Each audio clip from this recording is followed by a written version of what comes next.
আসসালামু আলাইকুম। শুভ সন্ধ্যা। কেমন আছেন শ্রোতা বন্ধুরা? আমি ডক্টর তাহমিনা ফেরদৌস তন্নি, শিশু স্বাস্থ্য নিয়ে কর্মরত আছি। আমাদের আজকের কিডোরা প্যারেন্টিং টকে আপনাদের সবাইকে স্বাগতম। আগের পর্বে আমরা খুব বিস্তারিতভাবে আলোচনা করেছি মা হওয়ার আগের মেডিকেল প্রস্তুতি নিয়ে। জন্ম নিয়ন্ত্রণ পদ্ধতি বন্ধ করা থেকে শুরু করে থাইরয়েড, ডায়াবেটিস, রক্ত স্বল্পতা, ভ্যাকসিন, পিসিওএস এমনকি বাবার স্পার্ম কোয়ালিটি এবং মানসিক চাপ। সবকিছুই কেন গর্ভধারণের আগে খুবই গুরুত্বপূর্ণ এবং তা আমরা বৈজ্ঞানিকভাবে আলোচনা করেছি। আজকের পর্বে আমরা সেই প্রস্তুতি পর্বের পরের ধাপে যাব যেখানে আমরা কথা বলবো আরো বাস্তব, আরো দৈনন্দিন কিন্তু সমান গুরুত্বপূর্ণ কিছু বিষয় নিয়ে। তাই যারা মা-বাবা হওয়ার পরিকল্পনায় আছেন তাদের জন্য আজকের আলোচনা অত্যন্ত গুরুত্বপূর্ণ। মিস করা যাবে না একদমই। আমাদের সাথে স্টুডিওতে উপস্থিত আছেন স্ত্রী এবং প্রসূতি রোগ নিয়ে কর্মরত ডক্টর জুলফা সুলতানা সানা।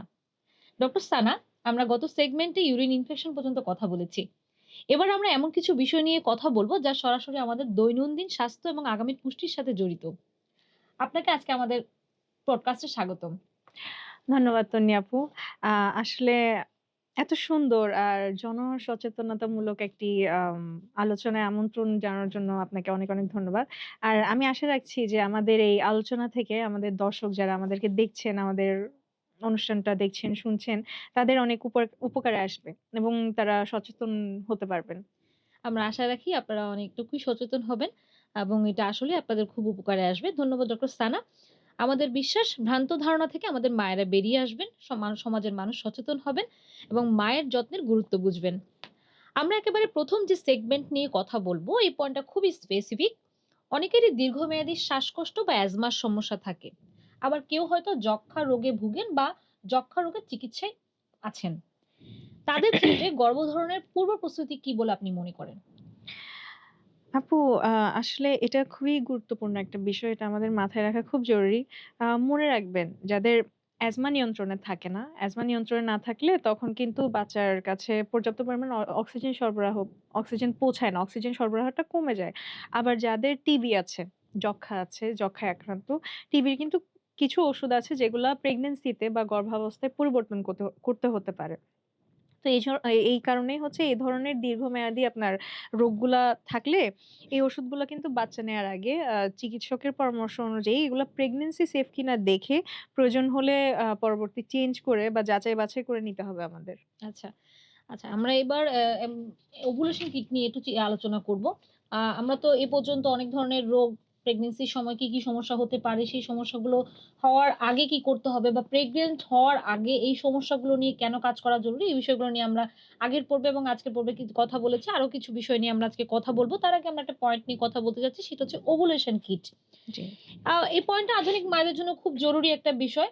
অনেকেই আসলে জানেন না যে আসলে কিভাবে ওভুলেশন কিট ব্যবহার করতে হয় বা কিভাবে ঘরে বসে সবচেয়ে সহজ উপায়ে আমরা আসলে জানতে পারবো যে ওভুলেশন এর সময় বা উর্বর সময় কোনটি? যে সময় আসলে আম শারীরিক মিলনে একটা বাচ্চা হওয়ার সম্ভাবনা বেড়ে যায়। জি আপু, ওভুলেশন কিট জিনিসটা অনেকটা প্রেগন্যান্সি কিটের মতোই। ওভুলেশন কিটটা প্রেগন্যান্সি কিটের মতোই ব্যবহার করা খুবই সহজ। আমরা আসলে প্রস্রাবের মাধ্যমে এলএইচ বা লিউটেনাইজিং হরমোন যেটাকে আমরা বলি, এই এলএইচ এর বৃদ্ধিটা দেখেই এটি বলে দেয় যে কখন ডিম্বাণু ডিম্বাশয় থেকে বের হতে যাচ্ছে। আর পিরিয়ড শুরুর ১০ম বা ১১তম দিনে এই পরীক্ষাটা করা যায়। যেদিন কিটে ২ টা দাগ দেখা দিবে, ২ টা দাগ আসবে প্রেগন্যান্সি কিটের মতোই। ২ টা গাঢ় দাগ আসলে তখন হচ্ছে তার পরবর্তী ২৪ থেকে ৩৬ ঘন্টার মধ্যেই মেলামেশা করলে গর্ভধারণের সম্ভাবনাটা খুব বেড়ে যায়। আর যারা পিসিওএস এ ভুগছেন তাদের ক্ষেত্রে কিন্তু এটা সবসময় সঠিক ফলাফল নাও দিতে পারে। এক্সাক্টলি। মানে পিসিওএস এ যারা ভুগেন, মানে পলিসিস্টিক ওভারিয়ান সিনড্রোমে যারা ভুগেন তাদের তো অলরেডি হচ্ছে পিরিয়ড একটা অনিয়মিত। সাইকেলটা অনিয়মিত। তো তাদের ক্ষেত্রে আসলে ওভুলেশন টাইমটাও অনিয়মিত থাকে বা এটা ওভুলেশন কিট দিয়ে হবে মার্ক করা যায় না। কিন্তু যায় না। নরমালি হচ্ছে কি ১০ থেকে ১১ তম দিন। পিরিয়ড শুরুর ১০ থেকে ১১ তম দিনের মধ্যে যদি আমরা ওভুলেশন কিটটা ব্যবহার করি, প্রেগন্যান্সি কিটের মতো এটার মধ্যে দুটো গাঢ় দাগ আসলে আমরা মনে করব যে তার থেকে ২৪ থেকে ৩৬ ঘন্টার মধ্যে মেলামেশা করলে সেক্ষেত্রে প্রেগন্যান্সির চান্সটা বেশি থাকবে। বেশি থাকে। থ্যাংক ইউ ডক্টর সানা। কিন্তু এখানে একটা বিষয় আছে, সেটা প্রেগন্যান্সি কিটের দাম তো কম। কিন্তু ওভুলেশন কিটের দাম কম্পারেটিভলি একটু বেশি। বেশি। তো অনেকেই চান না যে আসলে ওভুলেশন কিটটা ব্যবহার করতে। যেহেতু দামের জন্য অনেকেই ব্যবহার করতে পারেন না বা অনেকে ব্যবহার করতে চান না। সেক্ষেত্রে প্রাকৃতিক উপায়ে আসলে মায়েদের কিছু করার কোনো উপায় আছে কিনা? হ্যাঁ, আপু অবশ্যই আছে। আমরা এটাকে বেসাল বডি টেম্পারেচার বলে থাকি। বেসাল বডি টেম্পারেচারটা হচ্ছে অনেকেই ধরেন আম মানে এটা আসলে আপু খুব একটা পুরনো পদ্ধতি, কিন্তু এটা খুব কার্যকরী। ওভুলেশন বা ডিম্বাণু ফোটার সময় শরীরের তাপমাত্রা অলমোস্ট 0.5 ডিগ্রি অথবা 0.5 ডিগ্রি বেড়ে যেতে পারে আমাদের আচ্ছা। শরীরে। তো প্রতিদিন সকালে এটা বুঝার নিয়মটা হচ্ছে, প্রতিদিন সকালে আমরা যখন ঘুম থেকে উঠি, ঘুম থেকে ওঠার পর বিছানা ছাড়ার আগে মায়েরা যদি তাদের শরীরের টেম্পারেচারটা থার্মোমিটার দিয়ে মেপে একটা ডায়েরি বা কোথাও এটা ছোট করে লিখে রাখে, নোট করে রাখে। আর এভাবে যদি সে ৩ থেকে ৪ মাস করে, তাহলে হচ্ছে সে সহজেই বুঝে যেতে পারবে যে তার কোন সময়ে তাপমাত্রাটা শরীরের বাড়ছে। বা তার মানে ওভুলেশন এর সময়টা কখন হচ্ছে। এটা কিছুটা জটিল। কিন্তু আম কেউ যদি ভাবেন যে আমি টাকা খরচ করে ওভুলেশন কিটের ঝামেলায় যাব না, বা ওভুলেশন কিটটা আমি ব্যবহার করতে চাচ্ছি না, আমি অত টাকা খরচ করতে চাচ্ছি না, তারা কিন্তু এভাবে বেসাল বডি টেম্পারেচারটা মেপেও কিন্তু ওভুলেশন টাইমটা বুঝতে পারবেন। তার মানে হচ্ছে যদি আ টানা কয়েক মাস আমরা ঘুম থেকে উঠার পর নিজের বডি টেম্পারেচারটা মেপে দেখি যে একটা নির্দিষ্ট সময়ে, মাসের একটা নির্দিষ্ট সময়ে হচ্ছে গিয়ে টেম্পারেচারটা বাড়তি থাকছে। হুম, তার মানে হচ্ছে গিয়ে আমার ওইটাই ওভুলেশন টাইম। এবং রাইট। এটা যদি ২-৩ মাস একই সময়ে হয়, পিরিয়ডের একটা নির্দিষ্ট সময় পরে হয়, তাহলে হচ্ছে গিয়ে ওইটাই আমার ওভুলেশন টাইম। এটাই আমরা সেট এক্সাক্টলি। করে নিতে পারব। জি। কিছুটা জটিল তো বটেই, কারণ হচ্ছে গিয়ে এটা ম্যানুয়ালি করা লাগছে এবং এটা প্রতিদিন করতে হয় একটা রাইট। বিষয়। তো মনে যার নাও হ্যাঁ, থাকতে হ্যাঁ, পারে। হ্যাঁ, মনে নাও থাকতে পারে। এটা একটা বিষয়। যারা আসলে চাইছেন যে আসলে আমি ওভুলেশন কিট কিনতে চাই না, এটা অনেক খরচের একটা বিষয়। যেহেতু ওভুলেশন কিট ব্যবহার করতে গেলে আপনি প্রেগন্যান্সি কিটের মতো একবার ব্যবহার করার একটা বিষয় না। এটা পুরোপুরি মোটামুটি আপনার একটা নির্দিষ্ট সময় পর্যন্ত আপনার টানা ব্যবহার করতে হবে। এবং প্রতি মাসেই ওই নির্দিষ্ট সময়টা আপনার মেইনটেইন করতে হবে। সেক্ষেত্রে হচ্ছে গিয়ে এটা খরচ সাপেক্ষ একটা বিষয়। যারা আসলে এটা ব্যবহার করতে চান না, তাদের জন্য আসলে একটা প্রাকৃতিক নিয়মই হচ্ছে গিয়ে এটা। ধন্যবাদ ডক্টর সানা। তো আমাদের আসলে মায়েদের নিজেদের শরীরের সংকেত বুঝতে পারাটাও আসলে একটা বিরাট বড় আর্ট। রাইট। এই বিষয়টা নিয়ে কি বলবেন? আপু এটা একদম ঠিক। পিরিয়ডের মাঝামাঝি সময়ে কিন্তু জ্বরের মুখ থেকে এক ধরনের স্রাব নির্গত হয়। যেটা যেটা হচ্ছে আপনার ওভুলেশন এর টাইমে এসে এটার ধরনটা বদলে যায়। তো ওভুলেশন এর কাছাকাছি সময়ে কিন্তু এই স্রাবটা অনেকটা কাঁচা ডিমের সাদা সাদা অংশের মতো স্বচ্ছ, তারপর হচ্ছে আপনার পিচ্ছিল এবং স্ট্রেচি হয়ে হ্যাঁ, যায়। হ্যাঁ। যেটা আপনার পুরাটা সাইকেলে থাকে না। এটা কিন্তু ওভুলেশন টাইমেই আমরা খেয়াল করলে বুঝতে পারবো যে এমন হয়ে যায়। তো এটি মূলত মানে প্রকৃতিই তৈরি করে, যাতে আপনার মানে বাচ্চার বাবার স্পার্মটা এটা হচ্ছে সহজভাবে জ্বরে পর্যন্ত পৌঁছাতে পারে আচ্ছা, আরকি। যেহেতু জ্বরের মধ্যে যেতে তো এটা তো সাঁতরে যায়। তো একটা হ্যাঁ, মাধ্যম তো লাগবে। হ্যাঁ। এইজন্য এটা একটা প্রাকৃতিক ওয়ে, ন্যাচারাল ওয়েতে মানে আল্লাহ এভাবে করে করে দিয়েছেন যাতে স্পার্মটা ইজিলি ওইখানে পৌঁছাতে পারে। তো এটি খেয়াল করা কিন্তু কনসিভ করার সবচেয়ে প্রাকৃতিক একটা উপায়। দ্যাট মিনস হচ্ছে কি আমরা আমাদের ওভুলেশন টাইমটা এভাবেও খেয়াল করতে পারি যে মাসিকের পরে, মাসিক থেকে সুস্থ হয়ে যাওয়ার পরে একটা সময় থাকে। প্রতি মাসে একটা নির্দিষ্ট সময় থাকবে যে সময়টা হচ্ছে গিয়ে আমাদের আ সাদা স্রাব যেটা যাবে, সাদা স্রাবের ধরনটা একটু নরমালের থেকে পাল্টে যাবে। পাল্টে যাবে। এই পাল্টে যাওয়া জিনিসটা যদি আমরা ধরতে পারি তাহলে হচ্ছে গিয়ে আমরা বুঝতে পারবো যে ওইটা আমাদের ovulation time. Time, right. Thank you so much welcome. Doctor Sana. আমরা এখন যে বিষয়টা নিয়ে কথা বলব এটা নিয়ে আসলে আমাদের একটা কনফিউশন কাজ করে যে ঠিক কোন সময়টা কতদিন চেষ্টা করার পরে আমরা আসলে বুঝবো যে আসলে আমাদের এখন আর চেষ্টা করা উচিত না, এখন আমাদের ডাক্তারের শরণাপন্ন হওয়া উচিত। এই সময়টা কতটুকু? মানে কতটুকু চেষ্টার পরে একজন মানে একজন বাবা বা মা মনে করবেন যে তাদের এখন আসলে ডক্টরের কাছে যাওয়া উচিত? আপু এটা হচ্ছে আমরা ১ম এ আমরা মায়ের বয়সটা দেখি। জি, বয়সটা হচ্ছে খুব ইম্পোর্টেন্ট একটা ফ্যাক্টর এখানে। আচ্ছা, আ কেন তা আমি পরে বলছি। বয়স যদি ৩৫ এর কম থাকে, তখন আমরা বলি যে ন্যাচারাল পদ্ধতিতে নরমালি স্বামী-স্ত্রী যেভাবে মেলামেশা করে ওইভাবে ১ বছর ট্রাই করার জন্য। ১ বছর তারা মেলামেশা করার পরও যদি তারা কনসিভ করতে না পারে, তখন আমরা বলি চিকিৎসকের শরণাপন্ন হতে। আচ্ছা, আর যদি বয়সটা দেখি যে ৩৫ বা তার ঊর্ধ্বে, ৩৫ বা তার বেশি হয়, তখন আমরা সর্বোচ্চ ৬ মাস। ১ বছর না, আমরা বলি ৬ মাস ট্রাই করতে। ৬ মাসে যদি সে ন্যাচারালি কনসিভ করতে না পারে, তখন আমরা বলি বিশেষজ্ঞের পরামর্শ নিতে। এটার কারণ হচ্ছে আম বয়সটা খুব ইম্পোর্টেন্ট ফ্যাক্টর এখানে। কারণ বয়স যত আমাদের বাড়তে থাকে, মানে আমাদের মেয়েদের, মহিলাদের বয়স যত বাড়ে, তত কিন্তু ডিম্বাণুর গুণগত মান এবং ডিম্বাণুর সংখ্যাটা কমতে থাকে। আচ্ছা, এজন্য এটা খুব ইম্পোর্টেন্ট একটা ফ্যাক্টর। আচ্ছা। ধন্যবাদ আপু সানা। এবার আমরা আসলে পুষ্টির দিকে ঢুকে যেতে যাচ্ছি। জি। পুষ্টির বিষয়টাতে আসতে চাচ্ছি। ফলিক অ্যাসিড একে আমরা অনেক সময় বলি সুপার হিরো। হুম, হুম। মানে এই যে ফলিক অ্যাসিড নিয়ে এত ক্যাম্পেইন এটা কেন? এত বেশি কেন? মানে এটার গুরুত্বটা কি?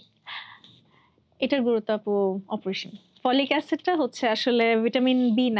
হ্যাঁ, আর এই ফলিক অ্যাসিডটা কিন্তু বাচ্চার নিউরাল টিউব বা মেরুদণ্ডের হাড় ও হচ্ছে মস্তিষ্কের আবরণ তৈরি করে আরকি।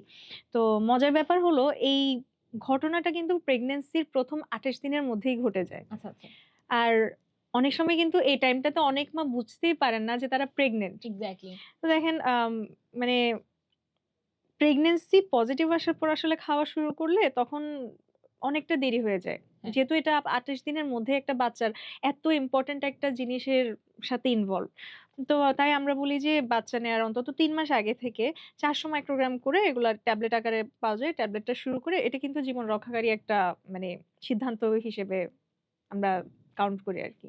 আচ্ছা তার মানে হচ্ছে যে ফলিক অ্যাসিডটা এইজন্যই আমাদের কাছে সুপার হিরো বিকজ এটা কনসিভ এর ১ম ২৮ দিনের মধ্যেই মানে বাচ্চার নিউরাল টিউব এবং ব্রেইনের একটা গঠনে হেল্প করে। হেল্প করে। তো যে কারণে হচ্ছে বাচ্চা কনসিভ এর আগে থেকেই আমাদের এটা শুরু করতে হবে। কারণ অনেক সময় হচ্ছে কনসিভ করার পরেও মায়েরা টের পান না যে তারা কনসিভ করেছেন। হুম, ততদিনে আসলে বাচ্চার নিউরাল টিউব এবং ব্রেইনের অনেকটুকু অংশই তৈরি হয়ে যায়। যে কারণে রাইট। হচ্ছে পরবর্তীতে ফলিক অ্যাসিড খেলে সেটা বাচ্চার শরীরে তেমন কোনো ইফেক্ট ফেলে না। ফেলে না। Exactly, thank you. Uh welcome. শুধু ওষুধের উপর নির্ভর না করে অন্য কোনো উপায়ে কি আসলে ফলিক অ্যাসিড আমাদের শরীরে মানে নেওয়ার কোনো সিস্টেম আছে কিনা? হ্যাঁ, অবশ্যই আপু আছে। আমাদের তো আমরা সবাই কম বেশি জানি যে ওষুধ আসলে মানে খাবারের কি বলে?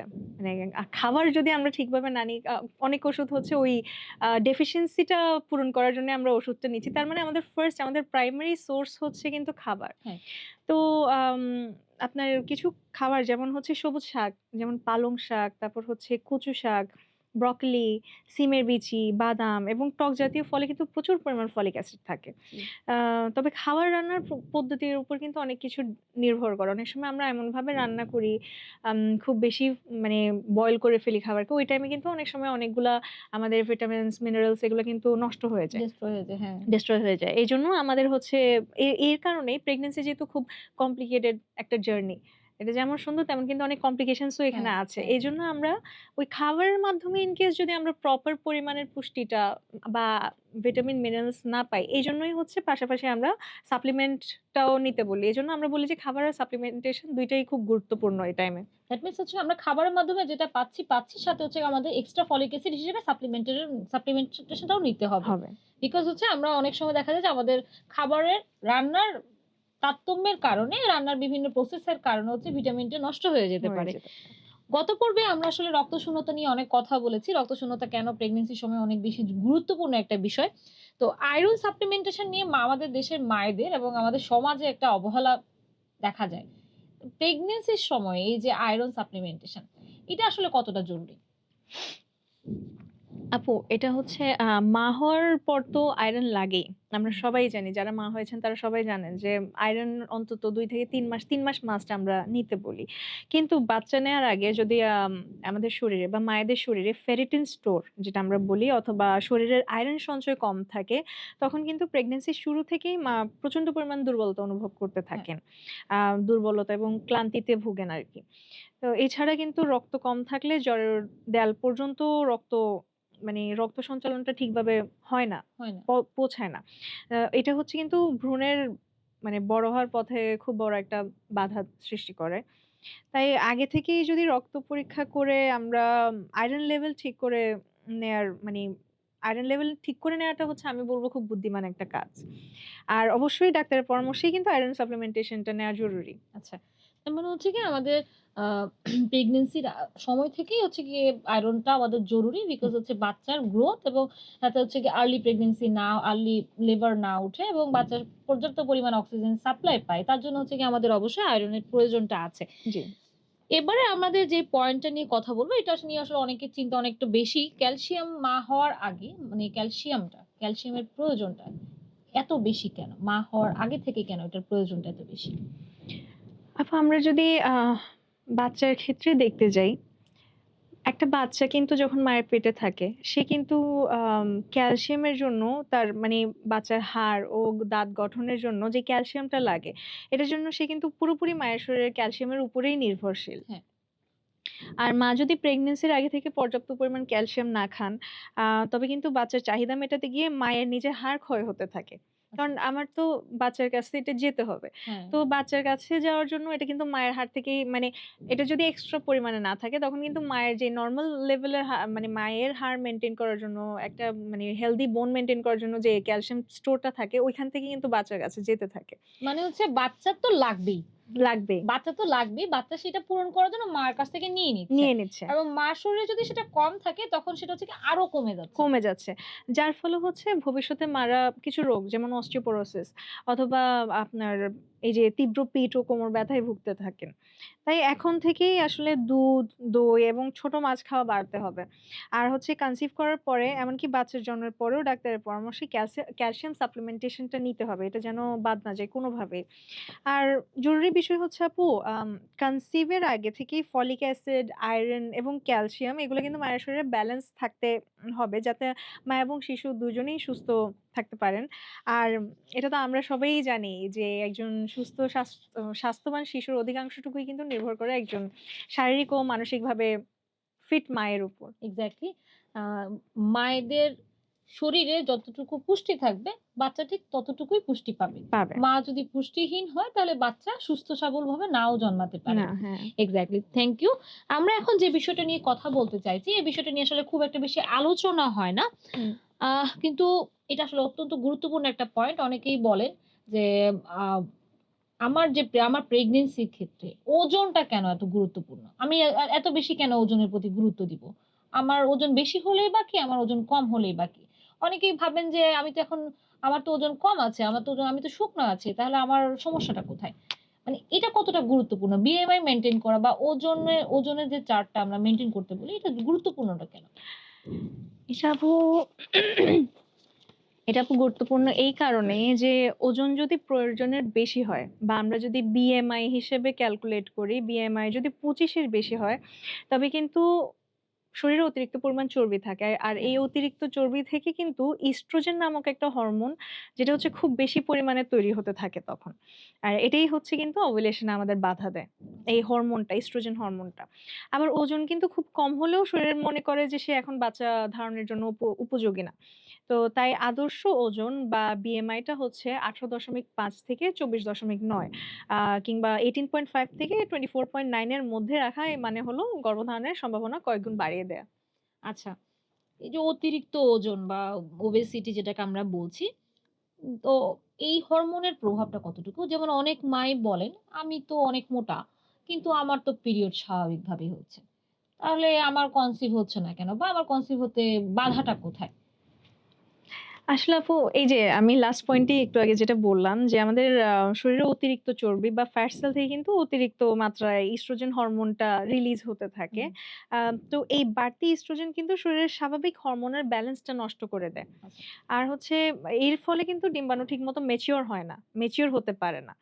তো আর এছাড়া অতিরিক্ত ওজনের কারণে আরেকটা সমস্যা হয়। যেটা হচ্ছে ইনসুলিন রেজিস্ট্যান্স তৈরি হয় আমাদের শরীরে। যা হচ্ছে গর্ভধারণের পথে খুব বড় একটা বাধা হিসেবে কাজ করে।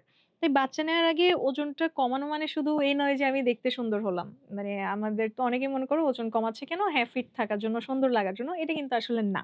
এটার উপর অনেক কিছুই ডিপেন্ড করে। তো এটা কিন্তু হরমোনকে সঠিক পথে ফিরিয়ে আনার জন্য এটা খুব প্রয়োজনীয়। ওজনটা আপনার লিমিটেশন এ কন্ট্রোল এর মধ্যে রাখা।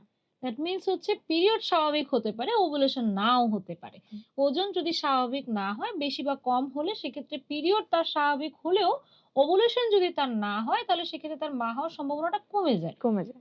Thank you. ওয়েলকাম। তো শুধু মোটা হওয়াও না, খুব রোগা পাতলা হলেও কি এক্ষেত্রে আ প্রেগন্যান্সিতে সমস্যা হতে পারে? হ্যাঁ, অবশ্যই আপু। আমরা যেটা সবসময় বলি যে কোন জিনিস মাত্রাতিরিক্ত ভালো না। অতিরিক্ত মাত্রায় কোন কিছুই ভালো না। সেটা অতিরিক্ত মাত্রায় বাড়তি হোক বা অতিরিক্ত মাত্রায় কম হোক। মানে ঠিক তেমনি হচ্ছে যদি ধরেন কোন মায়ের বিএমআই আমি একটু আগে বললাম নরমাল লিমিটটা হচ্ছে 18.5 থেকে 24.9 18.5 এর নিচে যদি তার বিএমআই হয় তখন কিন্তু তার শরীরে লেপটিন নামক একটা হরমোন হুম। এই হরমোনটা পর্যাপ্ত পরিমাণ তৈরি করতে পারে না। তো তখন হচ্ছে শরীর মনে করে যে এটা সন্তানকে সন্তান ধারণ করার জন্য বা সন্তানকে পুষ্টি দেওয়ার জন্য এটা ঠিক ওই অবস্থায় এখনো আসেনি বা মানে ওই শরীর ওই অবস্থায় নেই। অবস্থায় নেই হ্যাঁ, এখন। শরীর ওই অবস্থায় নেই শরীর। তাই ওভুলেশন তখন কিন্তু বন্ধ হয়ে যেতে পারে। তাই হচ্ছে আর এছাড়া কিন্তু ওজন কমানো মায়েদের ক্ষেত্রে বাচ্চার ওজন কম হওয়া মানে যে মায়েদের ওজন কম তাদের ক্ষেত্রে কিন্তু আর্লি লেবার বা সময়ের আগে বাচ্চা ডেলিভারি বাচ্চা হয়ে ডেলিভারি যাওয়া। হয়ে যায়। তো সময়ের আগে ডেলিভারি হয়ে গেলে তো বাচ্চার ওজন কম থাকবেই হ্যাঁ। স্বাভাবিক। তো এটাকে আমরা লো বার্থ ওয়েট বেবি বলে থাকি। তো এই সময়ের আগে প্রসব হওয়ার ঝুঁকি কিন্তু অনেক বেশি থাকে। তাই ওজন বাড়াতে হবে হেলথি ফ্যাট এবং প্রোটিনের মাধ্যমে। দ্যাট মিনস হচ্ছে আম মোটা হোক বা শুকনো, দুটোর কোনটাই আসলে প্রেগন্যান্সির জন্য পজিটিভ কিছুই না। না, দুটোতেই হচ্ছে গিয়ে মানে অতিরিক্ত কম ওজনের এবং অতিরিক্ত বেশি ওজন ২ ক্ষেত্রে হচ্ছে গিয়ে পিরিয়ড স্বাভাবিক হলেও ওভুলেশন নাও হতে নাও পারে। হতে পারে। আবার যারা অতিরিক্ত মানে কম ওজনের তাদের ক্ষেত্রে বাচ্চা কম ওজনের হতে পারে, সময়ের আগেও হয়ে যেতে হুম, পারে। দ্যাট মিনস হচ্ছে গিয়ে একটা স্বাভাবিক যে রেঞ্জটা বলেছেন আপনি, ওই রেঞ্জের মধ্যে হচ্ছে আমাদের ওজনটা থাকা সবথেকে বেশি জরুরি। রাইট। ধন্যবাদ ডক্টর সানা। আমরা এখন যে বিষয়টা নিয়ে কথা বলব, বাচ্চার মেধার বিকাশ মেধার বিকাশে এই বিষয়টা নিয়ে আসলে আজকাল খুব আলোচনা হচ্ছে ওমেগা 3 ফ্যাটি অ্যাসিড নিয়ে। যেটা আসলে বাচ্চার মেধা বিকাশে খুব জরুরি একটা বিষয় বলে চিন্তা করা হচ্ছে। আসলে এটি কি মা হওয়ার আগেই দরকার? হ্যাঁ, অবশ্যই আপু। এটা আগে থেকেই দরকার। কারণ হচ্ছে কি ওমেগা 3 এটা হচ্ছে মূলত ভ্রূণের মস্তিষ্ক এবং চোখের রেটিনা তৈরিতে কাজ করে। আচ্ছা। তো এটি প্রদাহ বা ইনফ্লেমেশন কমায় যা জ্বরের পরিবেশ ভালো রাখে। আর হচ্ছে উম এটার কিছু সোর্স আছে, ন্যাচারাল সোর্স কিছু খাবার থেকে আমরা পাই। যেমন হচ্ছে আখরোট, তারপর হচ্ছে মিষ্টি কুমড়োর বীজ, আর হচ্ছে সামুদ্রিক মাছ কিন্তু এর প্রধান উৎস। আচ্ছা। যারা মাছ খেতে পারেন না তারা কিন্তু চিকিৎসকের পরামর্শ নিয়ে ফিশ অয়েল সাপ্লিমেন্ট পাওয়া যায় কিছু। এই ফিশ অয়েল সাপ্লিমেন্ট গুলো কিন্তু এখন থেকেই শুরু করতে পারেন। আচ্ছা। আমাদের অনেকেই একটা প্রশ্ন করেন। অনেকেই হচ্ছে গিয়ে আমাদের ইনবক্সে একটা প্রশ্ন করেন। কমনলি আমরা যে প্রশ্নটা পাই সেটা হচ্ছে গিয়ে ভিটামিন ডি এর সাথে ফার্টিলিটির কোনো সম্পর্ক আছে কিনা? মানে ধরেন আমরা তো রোদ থেকে ভিটামিন ডি টা পাচ্ছি। রাইট। তো এরপরও আমাদের দেশের মায়েদের এটি কেন কম থাকে? এটি কি আসলে প্রেগন্যান্সি তে কোনো ধরনের বাধা তৈরি করে কি? আপু আমি ১ম এ একটু বলি যে আমরা রোদে যাই। আমরা যারা ওয়ার্কিং লেডি আছেন, তো আমরা রোদে যাওয়ার আগে কিন্তু আমরা আমাদের ত্বকের সেফটির জন্য বা অনেক কিছু মেইনটেইন করার জন্য আমরা সানস্ক্রিন লাগাই। ইয়েস। বা আমরা এমন কিছু পোশাক-আশাক পরি যার কারণে হচ্ছে আম সূর্য সূর্যের তাপটা মানে যতটুক পরিমাণে প্রয়োজন ওটুক আমাদের ত্বকে লাগতে পারে না। আমাদের ত্বকে লাগে না। তো ভিটামিন ডি এর অভাব থাকলে কিন্তু ডিম্বাণুর গুণগত মান কমে যায় এবং এন্ডোমেট্রিয়াম এ ভ্রূণকে ঠিকমতো ধরে রাখতে পারে না। আম গবেষণায় দেখা গেছে যে যাদের ভিটামিন ডি লেভেলটা কম তুলনামূলক মানে নরমাল লেভেলের চেয়ে কম, তাদের ক্ষেত্রে কিন্তু কনসিভ করার হারটা অন্যদের চেয়ে অনেক মানে কমে কমে যায়। যায়। আচ্ছা, আচ্ছা। তাই আর ঠিক উল্টো বললে যাদের ভিটামিন ডি লেভেলটা বাড়তি তাদের নরমাল চেয়ে মানে একটু কনসিভ করার চান্সটা বাড়তি বেশি থাকে আরকি, থাকে। বেশি থাকে। তাই রক্ত পরীক্ষা করে আসলে ভিটামিন ডি এর অবস্থা জেনে নেওয়া এবং প্রয়োজন হলে সাপ্লিমেন্ট নেওয়াটা খুবই জরুরি। আচ্ছা, তার মানে হচ্ছে ভিটামিন ডি ফার্টিলিটি তে বেশ ভালো একটা ইফেক্ট রাখে। Right, thank you. ওয়েলকাম। আমরা এখন আসলে এমন একটা বিষয় নিয়ে কথা বলব। আ আমাদের সমাজে বলতে গেলে মানে এটা একটা কমন জিনিস যে চা কফি ছাড়া আমাদের চলেই না।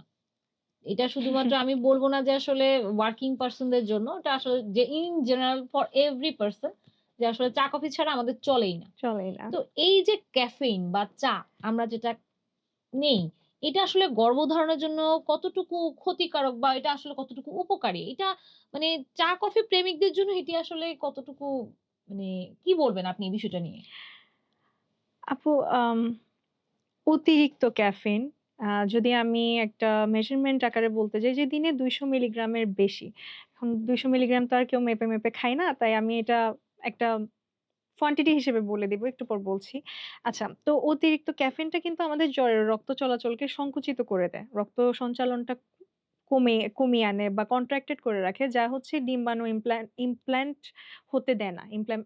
ইমপ্ল্যান্টেশন এ বাধা দেয়। মানে জরায়ুতে ভ্রূণকে গেঁথে গেঁথে গাঁথতে দেয় না। গাঁথতে দেয় না। রাইট। হ্যাঁ, তো তাই আমরা বলি যে দিনে সর্বোচ্চ ২ কাপ চা বা ১ কাপ কফি পান করুন। আচ্ছা। আ এর বেশি নয়। এর বেশি হলে তখন কিন্তু গর্ভধারণের সময়কাল দ্বিগুণ হয়ে যেতে পারে।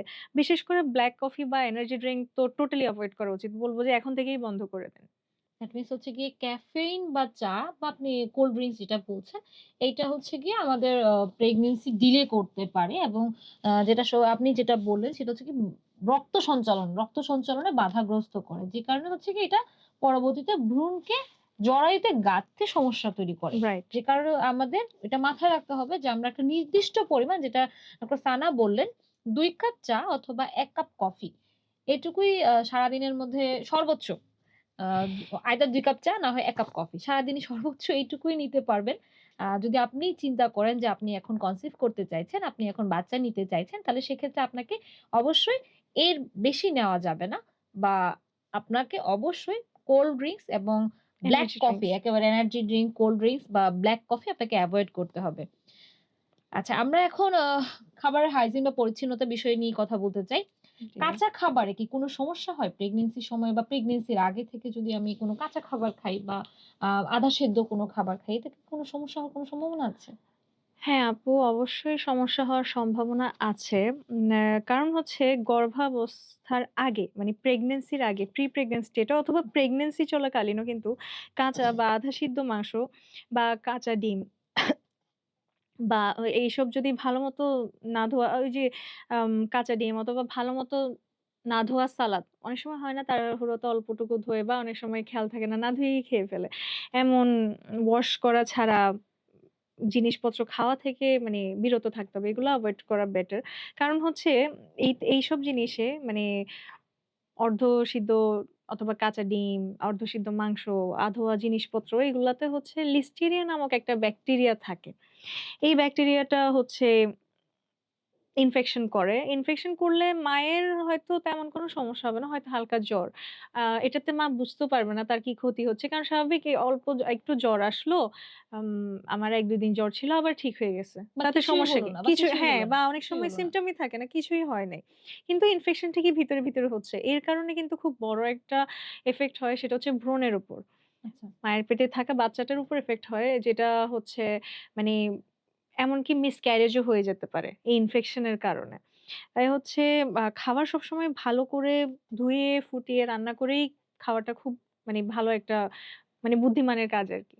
তার মানে হচ্ছে আমরা হচ্ছে প্রেগন্যান্সির সময় বা প্রেগন্যান্সির আগেও আমাদের এই জিনিসটা মানতে হবে যে আমরা কাঁচা খাবার বা ভালো করে পরিষ্কার না করে কোনো খাবার খাবো না। বিকজ এইটা আমাদের আ মায়ের হয়তোবা আমরা কোনো সিম্পটম নাও পেতে পারি বা হালকা জ্বর থাকতে পারে যেটাকে আমরা আসলে মোস্ট অফ দ্যা টাইম আমরা এভয়েডই করি। হালকা জ্বর থাকলে আমরা নাপা খেয়ে হয়তোবা জ্বর কমিয়ে ফেলছি। কিন্তু এইটা যে এই সামান্য ইনফেকশন, এই ইনফেকশনটা কিন্তু বড় আকারে ক্ষতি করতে পারে বিশেষ করে বাচ্চার বা ভ্রূণের। উম আমরা তো আসলে মানে বাঙালি বা আমরা বাঙালিরা তো মাছ খুব পছন্দ করি। হ্যাঁ। মানে মাছে ভাতে বাঙালি বলা হয়। এই যে প্রেগন্যান্সির সময় সব ধরনের মাছ কি আসলে নিরাপদ? না, না আপু। সব ধরনের মাছ নিরাপদ না। আম কারণটা হচ্ছে বড় সামুদ্রিক মাছ যেমন কিং ম্যাকারেল অথবা বড় টুনা মাছে প্রচুর পরিমাণ মার্কারি থাকে। পারদ, হ্যাঁ, পারদ যেটা বলি আমরা এটা প্রচুর পরিমাণে থাকে। আর এই পারদ কিন্তু শরীরে জমা হলে তা বাচ্চার স্নায়ুতন্ত্রের ক্ষতি করে। আচ্ছা। এইজন্যই হচ্ছে আমরা বলি যে ছোট মাছ যেমন রূপচাঁদা বা চাষের মাছ এগুলো কিন্তু খাওয়া নিরাপদ। তো মাছ খাওয়ার ক্ষেত্রে কিন্তু বৈচিত্র্য রাখা ভালো। দ্যাট মিনস হচ্ছে কি আমাদের কিছু নির্দিষ্ট মাছ আমাদের এভয়েড করতে হবে প্রেগন্যান্সির সময়ে। আচ্ছা আমরা তো মানে এখন আমাদের বাংলাদেশে তো অলমোস্ট বাজারে যাই পাওয়া যায় তাতেই পেস্টিসাইড। রাইট। মানে এখন যাই কিনবো সবজি বলি, ফল বলি যে যাই কিনি সবকিছুতে তো পেস্টিসাইড। এখন সবকিছু তো আর আমরা বাদ দিতে পারব না। না। কিছুক্ষণ আগে আমরা বললাম যে পরিষ্কার পরিচ্ছন্ন বা কাঁচা খাবার নিয়ে কথা বললাম। তো এই যে সমস্ত খাবারে পেস্টিসাইড ইউস করা হচ্ছে সেটা মানে একদম সবজি থেকে শুরু করে মাছ, মাংস এভরিথিং। এক্ষেত্রে এটা নিয়ে কি বলবেন? যে প্রেগন্যান্ট মায়েদের জন্য বা যারা প্রেগন্যান্ট হতে মানে বাচ্চা নিতে চাইছেন, প্রেগন্যান্সি কনসিভ করতে চাইছেন, তাদের ক্ষেত্রে আসলে এক্ষেত্রে আমাদের কি পরামর্শ থাকবে? তাদের কি করা উচিত এক্ষেত্রে? আপু এই ক্ষেত্রে হচ্ছে আম পেস্টিসাইড বা কীটনাশক নিয়ে যদি আমি একটু বলি, এগুলা করে কি শরীরে গিয়ে এন্ডোক্রাইন ডিসরাপ্টর হিসেবে কাজ করে। তো এটার মানে হচ্ছে এটা কিন্তু হরমোনের স্বাভাবিক কাজে হস্তক্ষেপ করে ওরা হ্যাঁ, হ্যাঁ। গিয়ে। তো সম্ভব হলে অর্গানিক বা ঘরোয়া বাগানের সবজি খাওয়ার পরামর্শ আমি দিব। আর যদি বাজার থেকে কিনে আনতেই হয়, স্বাভাবিক সবার তো আর যারা সিটিতে বা শহরে থাকেন ওনাদের পসিবল হয় না যে ঘরে সবজি করবে হ্যাঁ, বা হ্যাঁ, বাগান এক্সাক্টলি। থেকে নিয়ে আসবে। হ্যাঁ। তো বাজার থেকে কিনে আনতে হলে তখন হচ্ছে ভিনেগার বা লবণ পানিতে অন্তত ২০ মিনিট আগে ভিজিয়ে রাখবেন। হুম, হুম, হুম। তারপর হচ্ছে ভালো করে ধুয়ে রান্না করে খান বা ফ্রুটস হলে তো এমনি খাবেন। কিন্তু আগে ওইটাই ২০ মিনিট লবণ পানিতে বা ভিনেগারে ভিজিয়ে রাখলে আমার মনে হয় পেস্টিসাইডটা অনেকটুকু ওয়াশ আউট হয়ে যাবে। তার মানে হচ্ছে আমরা যে সবজিগুলো খাবো বা যেকোনো ধরনের কোনো খাবার, সবজি, ফ্রুটস বা কোনো মাছ, মাংস কিছু আনলে আমাদের ১ম এ হচ্ছে কি সবজিগুলো বা ফ্রুটস গুলো বেশ কিছুক্ষণ পানিতে ভিজিয়ে রাখতে হবে এবং যদি আমরা মাছ, মাংস খাই তাহলে সেগুলো বেশ ভালো মতো করে আমাদের বয়েল করে খেতে হবে। রাইট। ধন্যবাদ ডক্টর সানা। আমাদের অনেকেই বলে যে অনেকেই এই প্রশ্নটা করেন যে আমরা হার্বাল টি তো খেতেই পারি। যেহেতু আমাদের ক্যাফেইনের সমস্যা, ক্যাফেইন খেলে সমস্যা হচ্ছে বা কফি খেলে, চা খেলে আমাদের সমস্যা হচ্ছে। ব্লাক টি আমরা খেতে পারতেছি না, ব্লাক কফি আমরা খেতে পারছি না। এটা আমাদের প্রেগন্যান্সিতে সমস্যা করছে। সেক্ষেত্রে আমাদের হার্বাল টি তো আমরা খেতেই পারি। হুম। এই যে হার্বাল টি এটা আসলে কি আসলেই কি আমাদের প্রেগন্যান্সিতে বা কনসিভ এর আগে পরে এটা কোন ধরনের কোন কি ইফেক্ট করে আসলে? আপু আপনি একটু আগে যেটা বললেন হার্বাল টি আমরা খেতে পারি। অবশ্যই পারি। প্রেগন্যান্সিতে ইফেক্ট আছে। কারণ হচ্ছে সব হার্বাল টি কিন্তু খাওয়া যাবে না। যেহেতু প্রেগন্যান্সিতে একটা নেগেটিভ ইফেক্ট পড়ে। তো কিছু ভেষজ চা জ্বরের সংকোচন মানে কন্ট্রাকশন ঘটাতে পারে। তো এটা কিন্তু কনসিভ করার সময় ক্ষতিকর। আচ্ছা, তবে আচ্ছা। সাধারণ গ্রিন টি বা আদা চা, আদা চা হচ্ছে সীমিত পরিমাণে খাওয়া যেতেই পারে। এটা আমরা নিরাপদ হিসেবে গণ্য করি। অতিরিক্ত অ্যান্টিঅক্সিডেন্ট পেতে গিয়ে কিন্তু সারাদিন গ্রিন টি খাওয়াও আবার মানে এটা এক ধরনের আয়রন শোষণে কিন্তু আমাদের শরীরে আয়রন শোষণ ক্ষমতার উপর বাধা দেয়। এজন্য হচ্ছে তাই দিনে ২ থেকে ১ থেকে ২ কাপের বেশি না। আমরা সাজেস্ট করি বড়জোর ২ কাপ। ১ তার থেকে মানে ২ হচ্ছে কাপ। গিয়ে আমরা আ কফি খেলে ১ কাপ সর্বোচ্চ। আর যদি দুধ চা বা কোনো চা খাই তাহলে সেক্ষেত্রে ২ ২ কাপ। থেকে ১ কাপ। হ্যাঁ, এইরকমই। মানে এর এরকম। বেশি না। সেটা না, গ্রিন টি হোক বা দুধ চা হোক যেটাই হোক। যেই হোক হ্যাঁ। হ্যাঁ, ধন্যবাদ ডক্টর সানা। এখন যে পয়েন্টটা নিয়ে কথা বলব, এটা নিয়ে আসলে আমাদের প্রচুর প্রশ্ন আসে। এটা নিয়ে আমাদের কমেন্টে অনেক প্রশ্ন আসে, আমাদের ইনবক্সে অনেক প্রশ্ন আসে যে, "আমার তো কোনো ডায়াবেটিস নেই। তাহলে হ্যাঁ। আমার চিনি খেতে সমস্যা কি?" আমি কেন চিনি খেতে পারব না? আমার তো আমি আমি অনেক মাই বলেন যে প্রেগন্যান্সির সময় আমাদের চিনির প্রতি মানে মিষ্টি খাবারের প্রতি খুব আগ্রহ বেড়ে যায়। এই যে চিনি বা প্রসেসড ফুড এই জিনিসটা কেন এত বেশি ক্ষতিকর বলে আমরা চিন্তা করি? মানে এটার সমস্যাটা কি আসলে? সমস্যাটা হচ্ছে তন্নি আপু আম চিনি বা রিফাইন্ড কার্বোহাইড্রেট যেটা যেমন আমি একটু এক্সাম্পল দিয়ে বললে সহজ হবে। রিফাইন্ড কার্বোহাইড্রেট থাকে কিসে আমাদের?